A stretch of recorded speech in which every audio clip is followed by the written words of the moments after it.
There is a difference between asl and fi'l. Fi'l is the act. And even if the act was not present in the Prophet's time, even that particular act was not performed by the companion. You are celebrating Mawlid, they say, did companions celebrate the Mawlid?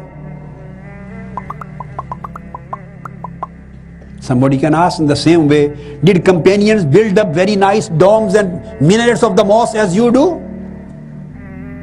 Act can be new. There's nothing wrong in the act being a new act. The thing which is required is if there is no asl in Sharia, no evidence, no authority, no reference. So if there is any asl in the ulum of Sharia, then it would never be considered as bid'ah. It will never fall under the category of bid'ah. Although, literally speaking, according to lugha, you can say it is bid'ah in lugha. But according to Sharia, this would not be declared as bid'ah. According to Sharia, it is not bid'ah.